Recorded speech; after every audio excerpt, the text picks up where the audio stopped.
तुम्हारा नाम क्या है? पता नहीं। माँ बाप ने क्या रखा था? वो माँ बाप से पूछे। खामोशी। लोग किस नाम से पुकारते हैं तुम्हें? लड़के या लड़कियाँ? लड़के। बहुत सारे नाम लेते हैं, ज्यादा कौन सा नाम पुकारते हैं? Dare David. खामोश। और लड़कियाँ? वो भी बहुत से नाम लेती हैं, ज्यादातर किस नाम से पुकारते हैं? ये मैं नहीं बता सकता, ये बिल्कुल जाती है। गहरी खामोशी, तवील सांस, फिर खामोशी। मैं आपको एक मशवरा दूँ क्या? आप मेरे बारे में वो जानने की कोशिश क्यों नहीं करते जो न आप पहले जानते हैं और न मैं? आपके दाएं तरफ टेबल पर जो सफ़ेद फाइल पड़ी है, इसमें मेरे सारे पर्टिकुलर्स मौजूद हैं। फिर आप वक्त ज़ाया क्यों कर रहे हैं? साइको एनालिस्ट ने अपने पास मौजूद टेबल लैंप की रोशनी में सामने कॉच पर दराज इस नौजवान को देखा जो अपने पैर मुसलसल हिला रहा था। इसके चेहरे पर गहरा इत्मीनान था और यूं लग रहा था जैसे वो साइको एनालिस्ट के साथ होने वाली सारी गुफ्तगू को बेकार समझ रहा था। कमरे में मौजूद ठंडक, खामोशी और नीम तारीखी ने इसके आसाब को बिल्कुल मुतासिर नहीं किया था। वो बात करते हुए वक्तन फ़ौक्तन कमरे में चारों तरफ नजरें दौड़ा रहा था। साइको एनालिस्ट के लिए सामने लेटा हुआ नौजवान एक अजीब केस था। वो फोटोग्राफिक मेमोरी का मालिक था। इसका आईक्यू लेवल 150 की रेंज में था। वो through out outstanding academic record रखता था। वो गोल्फ में प्रेजेंट्स गोल्ड मेडल 3 बार जीत चुका था और वो तीसरी बार खुदकुशी की नाकाम कोशिश करने के बाद इसके पास आया था। इसके वालिदैन ही इसे इसके पास लेकर आए थे और वो बेहद परेशान थे। वो मुल्क के चंद बहुत अच्छे खानदानों में से एक से ताल्लुक़ रखता था। ऐसा खानदान जिसके पास पैसे की भरमार थी। 4 भाइयों और एक बहन के बाद वो चौथे नंबर पर था। 2 भाई और एक बहन इससे बड़े थे। अपनी ज़िहानत और काबिलियत की वजह से वो अपने वालिदैन का बहुत ज़्यादा चहेता था। इसके बावजूद पिछले 3 साल में इसने 3 बार खुदकुशी की कोशिश की। पहली दफ़ा इसने सड़क पर बाइक चलाते हुए वन वे की खिलाफ वर्जी की और बाइक से हाथ उठा लिए। इसके पीछे आने वाले ट्रैफिक कांस्टेबल ने ऐसा करते हुए इसे देखा था। खुशकिस्मती से गाड़ी से टकराने के बाद वो हवा में उछलकर एक दूसरी गाड़ी की छत पर गिरा और फिर ज़मीन पर गिरा। इसकी कुछ पसलियाँ, एक बाजू और एक टांग में फ्रैक्चर्स हुए। तब इसके वालिदैन कांस्टेबल के इसरार के बावजूद इसे एक हादसा ही समझे, क्योंकि इसने अपने माँ बाप से यही कहा था कि वो गलती से वन वे से हट गया था। दूसरी बार पूरे 1 साल के बाद इसने लाहौर में खुद को बांधकर पानी में डूबने की कोशिश की। एक बार फिर इसे बचा लिया गया। पुल पर खड़े लोगों ने इसे इस रस्सी समेत बाहर खींच लिया था जिसके साथ बांधकर इसने खुद को नीचे गिराया था। इस बार इस बात की गवाही देने वालों की तादाद ज़्यादा थी कि इसने खुद अपने आप को पानी में गिराया था, मगर इसके माँ बाप को एक बार फिर यकीन नहीं आया। सालार का बयान था कि कुछ लड़कों ने इसकी गाड़ी को पुल के पास रोका, फिर इसे बांधकर पानी में फेंक दिया। जिस तरह वो बंधा हुआ था, इससे यूं ही लगता था कि इसे वाकई बांधकर गिराया गया था। पुलिस अगले कई हफ्ते इसके बताए गए हुलिये के लड़कों को पूरे शहर में तलाश करती रही। सिकंदर उस्मान ने खास तौर पर एक गार्ड इसके साथ तैनात कर दिया जो 24 घंटे इसके साथ रहता था, मगर तीसरी बार वो अपने माँ बाप की आंखों में धूल नहीं झोंक सका। ख्वाब और गोलियों की एक बड़ी तादाद को पीस कर इसने खा लिया था। गोलियों की तादाद इतनी ज़्यादा थी कि मादामाश करने के बावजूद अगले कई दिन वो बीमार रहा था। इस बार किसी को भी कोई गलत फहमी नहीं हुई। इसने खासामा के सामने इन गोलियों के पाउडर को दूध में डालकर पिया था। सिकंदर उस्मान और तैयबा सिकंदर शॉक्ड रह गए थे। पिछले दोनों वाक़यात में उन्हें पूरी तरह याद आ गए थे और पछताने लगे थे कि उन्होंने पहले इसकी बात पर एतबार क्यों किया। पूरा घर इसकी वजह से परेशान हो गया था। इसके बारे में स्कूल, कॉलोनी और ख़ानदान हर जगह खबरें फैल रही थी।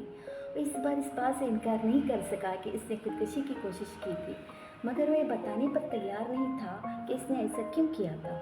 भाई बहन, माँ या बाप, इसने किसी के सवाल का भी जवाब नहीं दिया था।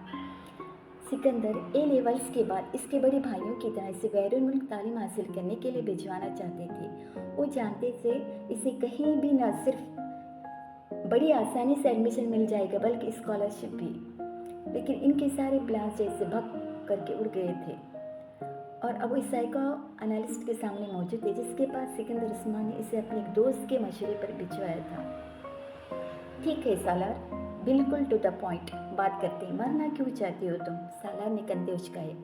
आपसे किसने कहा कि मैं मरना चाहता हूँ? खुदकुशी की 3 कोशिशें कर चुके हो तुम। कोशिश करने और मरने में बड़ा फ़र्क होता है। तीनों दफ़ा तुम इत्तेफाकन बचे हो, वरना तुमने खुद को मारने में कोई कसर नहीं छोड़ी थी। देखें, जिसको आप खुदकुशी की कोशिश कह रहे हैं, मैं इसे खुदकुशी की कोशिश नहीं समझता। मैं सिर्फ देखना चाहता था कि मौत की तकलीफ़ कैसी होती है। वो इसका चेहरा देखने लगा, जो बड़े पुरसुकून अंदाज में उन्हें समझाने की कोशिश कर रहा था। और मौत की तकलीफ़ तुम क्यों महसूस करना चाहते थे? बस ऐसे ही तजस्सुस समझ लें। साइकोएनालिस्ट ने गहरा सांस लेकर इस 150 आईक्यू लेवल वाले नौजवान को देखा जो अब छत को घूर रहा था। तो एक बार फिर खुदकशी की कोशिश से तुम्हारे तजस्सुस खत्म नहीं हुआ? ओह, तब मैं बेहोश हो गया था, इसलिए मैं ठीक से कुछ भी महसूस नहीं कर सका। दूसरी बार भी ऐसा ही हुआ, तीसरी बार भी ऐसा ही हुआ। वो मायूसी से सर हिलाते हुए बोला। और अब तुम चौथी बार कोशिश करोगे? यकीनन मैं महसूस करना चाहता हूँ कि दर्द की इंतहा पर जाकर कैसा लगता है। क्या मतलब? जैसे खुशी की इंतहा ज़रूर होती है, मगर मेरी समझ में नहीं आता कि खुशी की इस इंतहा की बात क्या है। इसी तरह दर्द की भी तो कोई इंतहा होती होगी, जिसके बाद आप कुछ भी समझ नहीं सकते। जैसे सरूर में आप कुछ भी नहीं समझ सकते। मैं नहीं समझ सका। फ़र्ज़ करें आप एक बार स्टेप डेज देख रहे हैं, बहुत तेज़ म्यूज़िक बज रहा है, आप ड्रिंक कर रहे हैं, आपने कुछ ड्रग्स भी ली हुई है, आप नाच रहे हैं, फिर आहिस्ता आहिस्ता आप अपने होश हवास खो देते हैं। आप सरूर में हैं, कहाँ हैं, क्यों हैं, क्या कर रहे हैं, आपको कुछ भी पता नहीं, लेकिन आपको ये ज़रूर पता है कि आप जो कुछ भी कर रहे हैं वो आपको अच्छा लग रहा है। मैं जब बाहर छुट्टियां गुजारने जाता हूँ तो अपने कज़िन्स के साथ ऐसे बार्स में जाता हूँ। मेरा प्रॉब्लम ये है कि इनकी तरह मैं मदहोश नहीं होता।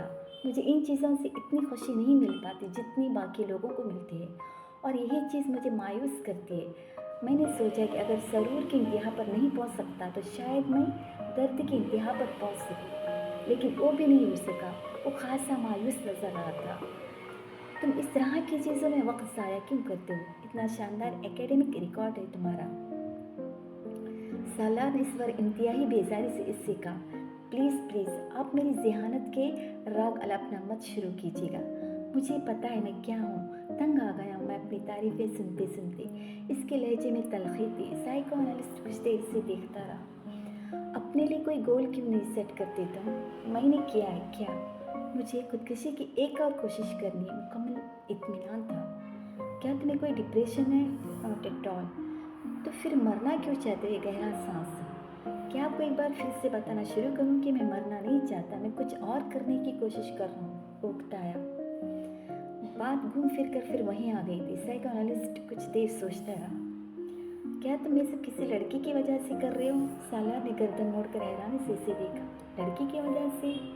हाँ, कोई ऐसी लड़की जो तुम्हें अच्छी लगती हो, जिससे तुम शादी करना चाहते हो। इसने बेइख्तियार तहक्का लगाया और हंसता ही गया। माय गॉड, आपका मतलब है कि किसी लड़की की मोहब्बत की वजह से मैं खुदकुशी? एक बार फिर बात अधूरी छोड़कर हंसने लगा। लड़की की मोहब्बत और खुदकुशी, क्या मजाक है। वो अब अपनी हंसी पर काबू पाने की कोशिश कर रहा था। साइकोएनालिस्ट ने इस तरह की कई सेटिंग्स इसके साथ की, और हर बार नतीजा ढाक की वही 3 बात रहा।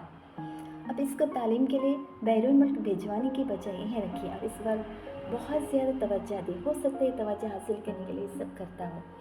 इसने कई माह के बाद सालार के माँ बाप को मशवरा दिया, जिसका नतीजा ये हुआ कि इसे बाहर भिजवाने के बजाय इस्लामाबाद के इदारे में एडमिशन दिलवाया गया। सिकंदर उस्मान को इत्मीनान था कि वो इसे अपने पास रखेंगे तो शायद वो दोबारा ऐसी हरकत न करे। सालार ने इनके इस फैसले पर किसी रद्द-ए-अमल का इजहार नहीं किया, बिल्कुल इसी तरह जिस तरह इसने इनके इस फैसले पर किसी खुशी का इजहार नहीं किया था कि इसे बैरून मुल्क तालीम के लिए भिजवाया जाएगा। साइकोएनालिस्ट के साथ आखिरी सेशन के बाद सिकंदर उस्मान इसे घर ले आए और उन्होंने तैयबा के साथ मिलकर इससे एक लंबी चौड़ी मीटिंग की।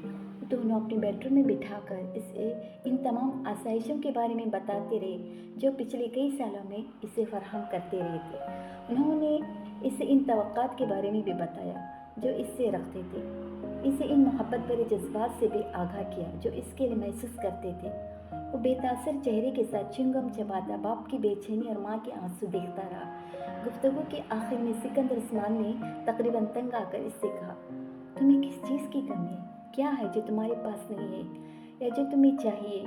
मुझे बताओ। सालार सोच में पड़ गया। Sports car. अगले ही लम्हे उसने कहा, ठीक है, मैं तुम्हें स्पोर्ट्स कार बाहर से मंगवा देता हूँ, मगर दोबारा ऐसी कोई हरकत मत करना जो तुमने की है। ओके। सिकंदर उस्मान को कुछ इत्मीनान हुआ। सालार ने सर हिला दिया। तैयबा ने टिश्यू से अपने आंसू साफ करते हुए जैसे सुकून का सांस लिया। वो कमरे से चला गया तो सिकंदर उस्मान ने सिगार सुलगाते हुए इनसे कहा, तैयबा, तुम्हें इस पर बहुत तवज्जो देनी पड़ेगी। अपनी एक्टिविटीज़ कुछ कम करो और कोशिश करो कि इसके साथ रोज़ाना कुछ वक्त गुजार सको। तैयबा ने सर हिला दिया।